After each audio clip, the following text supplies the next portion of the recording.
Oh, do I have a story for you. Now, you may be asking yourself, you may have a couple questions here. Quinn, what is this video? This is weird, the title's a little strange, never seen something like this before. You may be asking yourself, Quinn, is your hair wet? Why does your hair look wet? Did you put wet hair in a beanie? What's wrong with you? I know you've got questions. I know. I'm here to answer them. I promise we will get to the bottom of each and every question that you have regarding this video. But please, let me just preface it with this. I just went through one of the craziest, most up and down emotional roller coasters I've personally been in a little while. Now, before you get worried, it's very trivial. It is not anything crazy, not life or death. Nothing actually went wrong. However, I did experience an up and down roller coaster of emotions, and I felt like I wanted to share it with you. And what better way to do it than with some Pokemon pack openings? So I'm going to be opening up these two Calyrex boxes, and while I'm doing that, I'm going to be telling a story. I hope you guys like this. If you do, maybe hit that like button and let me know down in the comments below if you like this type of video, but don't do it yet. Okay, let me earn it. Let me work for it. For those of you who are frequent flyers of the channel, you know how this is going to go with me telling a story and also opening packs. I'm going to get lost along the way. It's just going to happen. I'm going to forget what I'm doing. I might forget to open a pack for like a solid 3 minutes straight. Feel free to yell at me in the comments as I do that. Hey guys, Editing Quinn here. I just wanted to preface this with, I apologize for the amount of box cardboard tearing noises that you are going to hear during the intro of this video. I don't know what I was thinking, trying to talk and rip open these boxes at the same time, but it's what we have, so I hope it's not too distracting.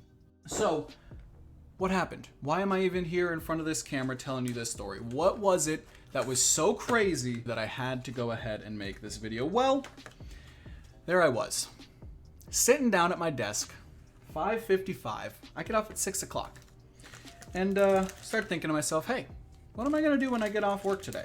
My room needed a little bit of cleaning. I've had a bunch of packages delivered lately, and you know, when I get packages, sometimes I just unpack them and throw the box in my room, kind of like what I'm doing now. And what that creates is what we would call a mess. So I wanted to, take action against the last week's worth of boxes that had come in and do a little cleaning, do a little pre-winter cleaning, I went and grabbed a trash bag and I started cleaning up all of the mess, all of the junk that had accumulated. Now, what I then did is I thought to myself, you know what?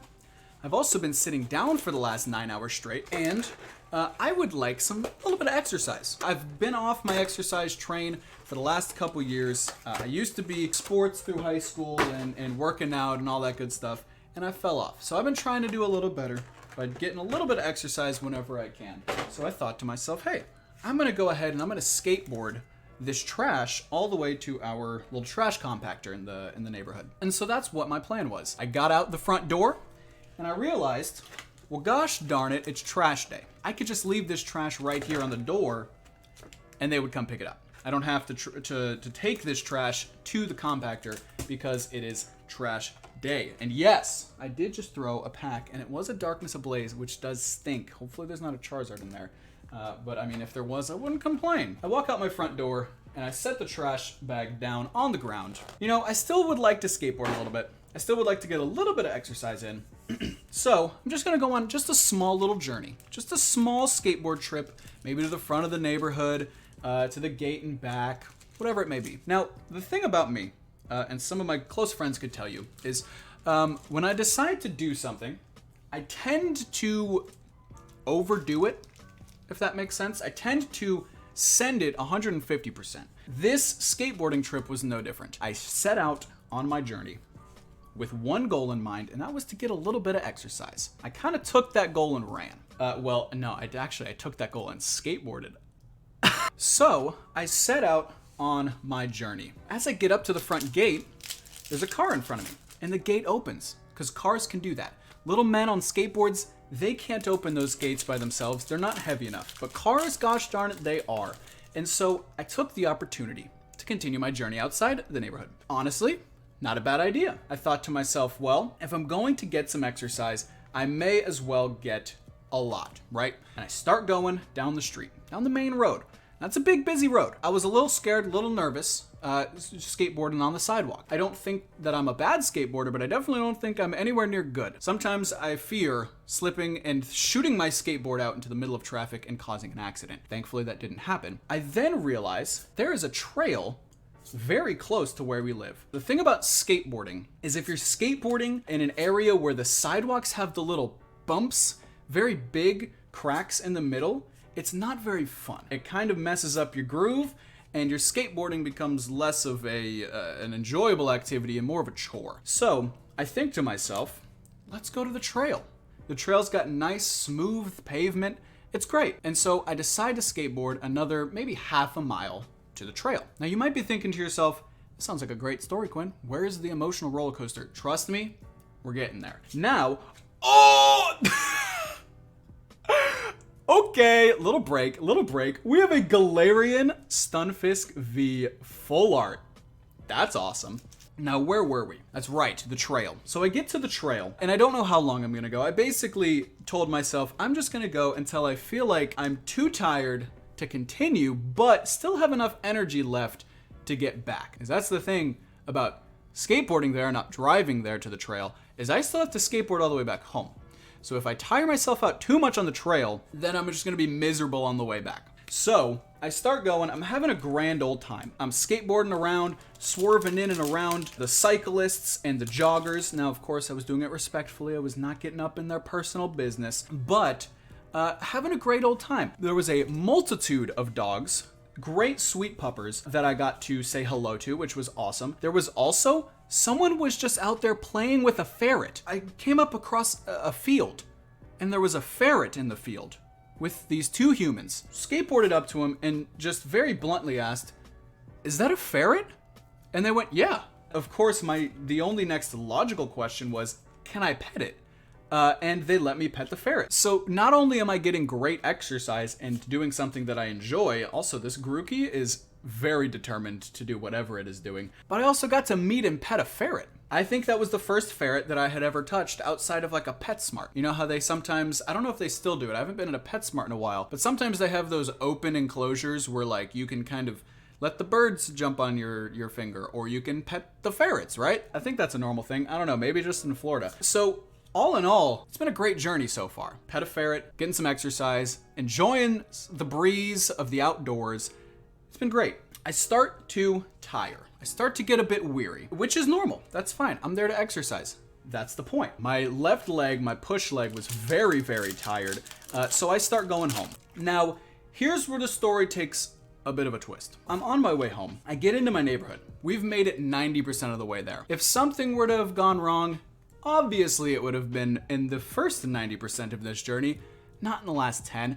Unlikely. But like I'm sure your parents have told you, or maybe you have told little young ones of your own, 52% of all accidents happen close to home. Now don't worry, I did not get into a car accident. That is, well, I guess it would have, I wasn't even in a car, so it wasn't even an option. But don't worry, no one got hurt, everything's fine. However, a car was involved. There I am, skateboarding through my neighborhood. I get over a bridge. Yeah, there is a bridge in our neighborhood. It's not a fancy bridge. It's a pretty like small one, but there's a creek that goes through the neighborhood, and they decided to build over it, which I personally think is the best thing ever because I like keeping the natural environment intact. I go over the bridge, and there is a little intersection that happens right after the bridge. Now I'm on the sidewalk, but someone's pulling out, and they stop right in front of the sidewalk. So I've got to put the brakes on. Now, most people who skateboard, the actual talented, athletic, and skilled people, when they go to stop, they just tilt back, the board skims on the ground, and causes friction and causes you to stop. That's a very normal way for a skater to stop, but there's a couple other options, and I personally subscribe to the other options. I do so because I really don't like scraping up the back of my board. It's definitely not because I'm not confident enough in my skating ability to not fall over. It's precisely because I don't want to damage the back of my board. Trust me. Now, what I do is I like to take my pushing foot off the board. I kind of just let it slide on the ground pretty gently and roll to a stop with my dominant leg, my right leg still on the board. And that usually works out pretty well for me. But this time, for whatever reason, as I was coming to a stop. I went to go kick a little bit to get a little more momentum because I stopped a little too early. And for some reason, my little short leg just didn't hit the ground. And so all of that momentum that was supposed to have hit the ground and drive me forward now got me a little off balance. Here I am now teetering on one foot because my left foot is still off the board. My right one is still planted on the board. And I do a little bit of a falling maneuver. I slipped backwards, kept my right foot on the board as long as I could because I knew if I let that thing fly, it was nailing this car that was in front of me. And I did not want that to happen. So I tried my best to stop the board, but I couldn't. It was all in the moment. There was too much happening. I let the board slide out from under me, and it was my greatest mistake. So the board, ever so gently, comes up to this car and just gives it a little tappy tap on the wheel. And in my mind, perfect scenario. If a board is going to hit a car, hit it gently on the wheel and everything's going to be okay. I, in the moment, feel absolutely horrible. I go up to the window, hand over my mouth. I'm like, I'm so sorry. It just barely tapped it. I'm so sorry. I did not mean for that to happen. She was a little annoyed, which, to be fair, I understand that completely. Some stupid kid on a skateboard just knocked his skateboard into your car. Not a fun time.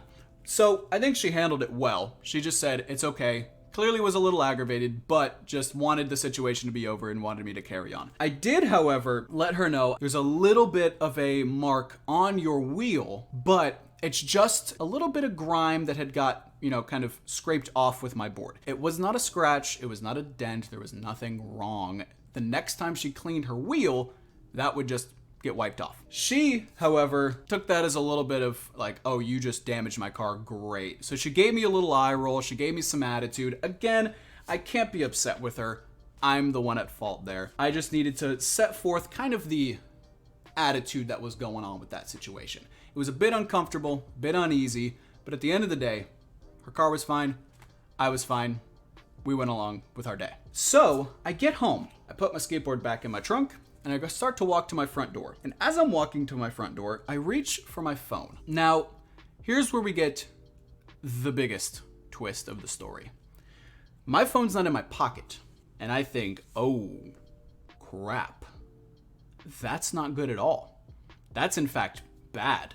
So my first thought is, oh, it fell out when I fell. Right? That makes the most sense. I fell to the ground. My phone probably just fumbled out of my pocket. I didn't notice. I didn't hear it. I really wasn't focused on that because I really wanted to just apologize and make sure that I could make amends as best I could with whoever was in that car. So I drive over there. I get out. I look for it. Not on the sidewalk. Not in a bush. I even hit it with an OK Google. I wasn't actually talking to you. I'm so sorry. That was a false alarm. So now I'm a little panicking. Not super bad, but it's my phone, right? We're all glued to our phones. They have more information than they should have on them, and they're kind of like a little bit of a lifeline, especially with my new line of work where I use my phone for multi-factor authentication for my work computer.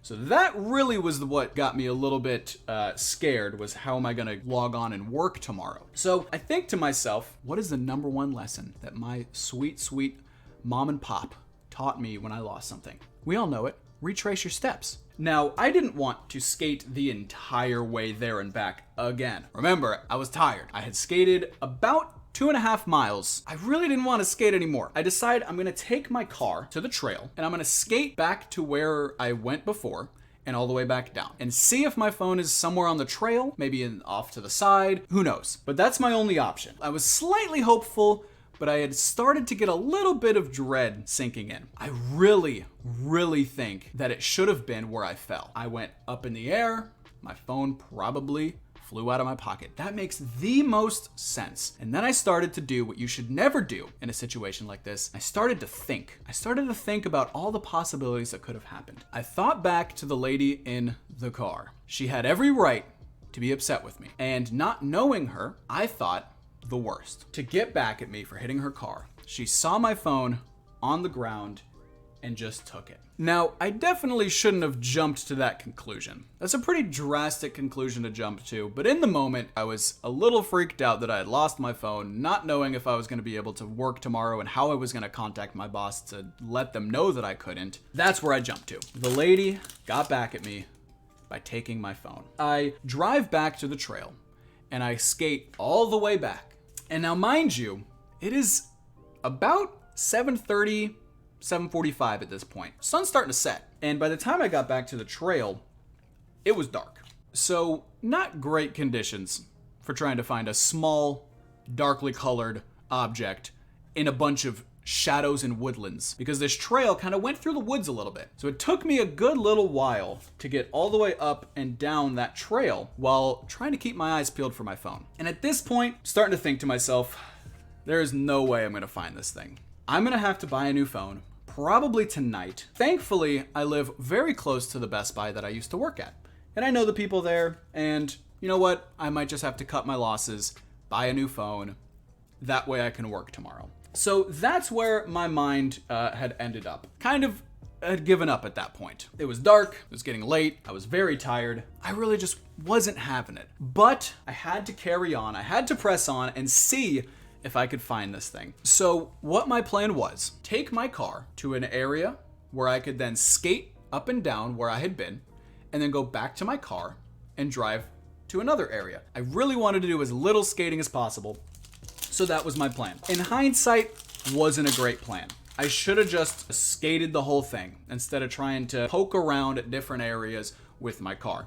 But that is what I decided to do in the moment. So we get done with the trail, no luck. I get in my car and I drive a little bit further down the road where I had also skateboarded, and I park in a little parking lot. I skate back and forth and there's nothing. And then I go a little bit further down the road and I park again in a little parking lot. This one is close enough to my house that I decided I was going to skate all the way back home, get my wallet, because I had not brought my wallet. For whatever reason, I just didn't want as many things in my pocket, so I didn't bring my wallet. So I was going to go back home, completing the retracing of my steps, and then if I didn't find it on the way home, I kind of knew at that point, it's a done deal. I'm going to get home, I'm going to grab my wallet, I'm going to skate back to my car, I'm going to take my car to Best Buy and buy a new phone. When I get home, I realize something very important. When you lose your phone, what's the first thing you should do? You should ask someone to call it, right? I didn't think to do that initially because I thought my phone was, miles away somewhere. So I didn't think to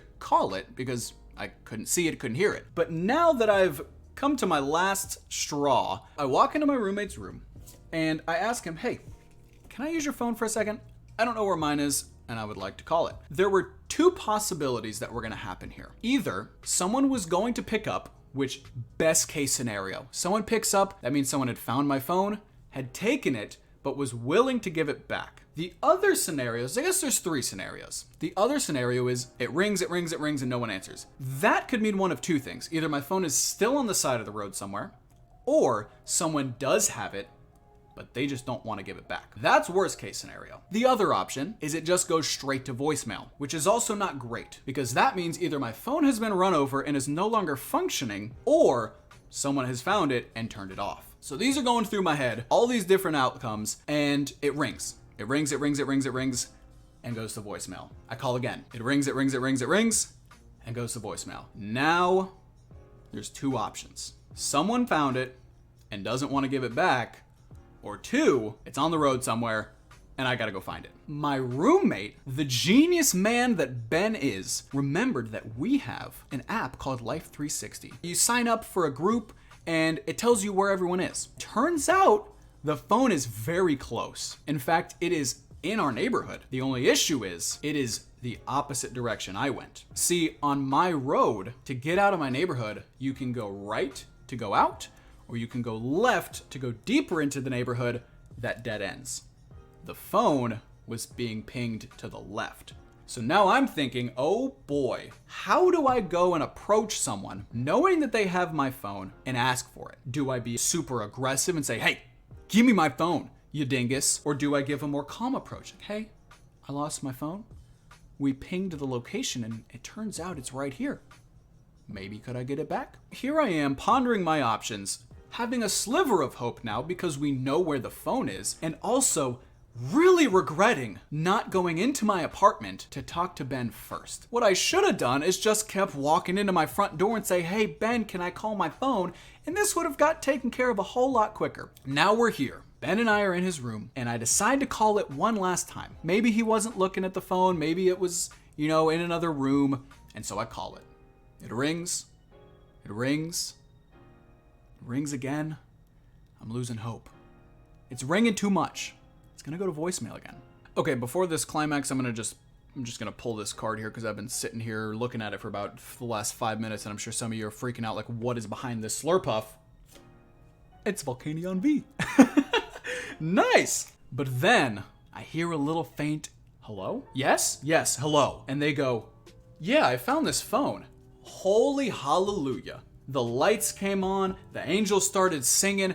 I was at peace because I knew that my phone was in good hands. I immediately respond with, thank you, thank you, thank you, thank you, thank you, thank you. The guy was super cool. He was like, yeah, do you live in the same neighborhood? And I said, yes, I do. I'm actually right down the street. And so he suggests that we meet up by the mailboxes at the front of our neighborhood. Because that's how ours works. We don't have our mailboxes right next to our apartments. We have them all at the front. Most apartments are like that, I think. I say, yes, that is an absolutely incredible idea, you beautiful human being. I will meet you there in about 5 minutes. That's when I remembered something.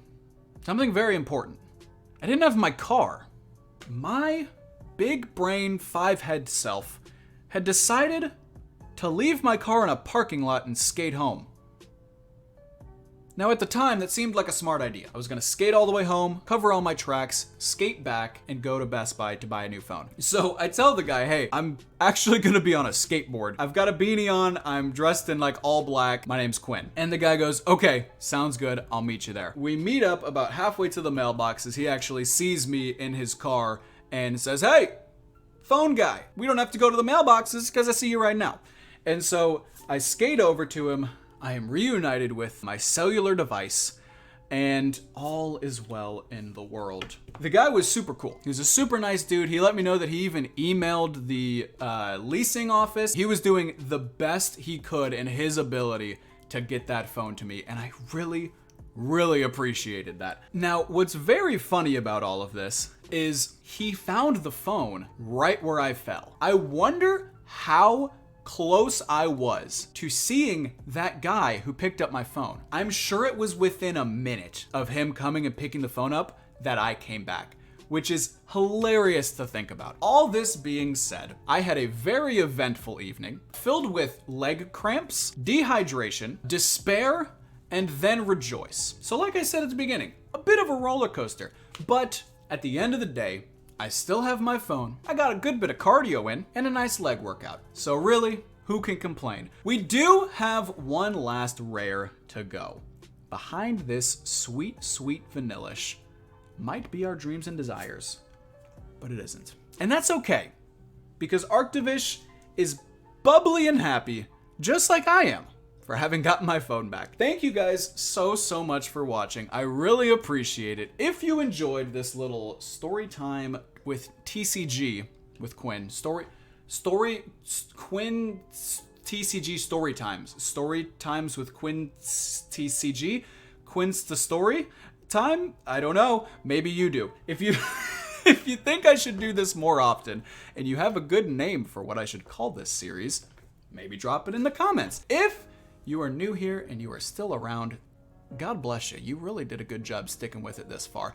But if you haven't already, make sure to hit that subscribe button. I really appreciate the support you've shown to the channel so far, and I just wanted to leave you with another little teaser. I announced it in a stream earlier. I've talked a little bit about it on my Instagram story, but I wanted to throw this at the end of this video. We are going to be doing a shiny hunting stream soon, and I mean very soon. So keep your eyes peeled for that. If you don't... I said eyes just then. Retroactively, I heard what I said, and I think it sounded like I said not eyes, but I said eyes. So keep your eyes peeled for that. If you haven't already, make sure to click that notification bell. That way you don't miss out on the fun stream. But I'm gonna go ahead and get out of here, guys. Thank you so much for watching. Peace.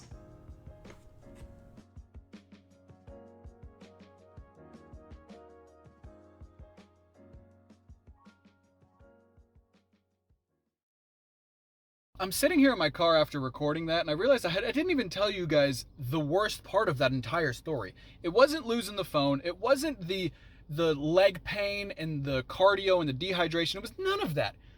The worst thing about that was that at the very beginning, I thought to myself, this is going to be just a small skateboarding trip. I don't need to put socks on in my tennis shoes.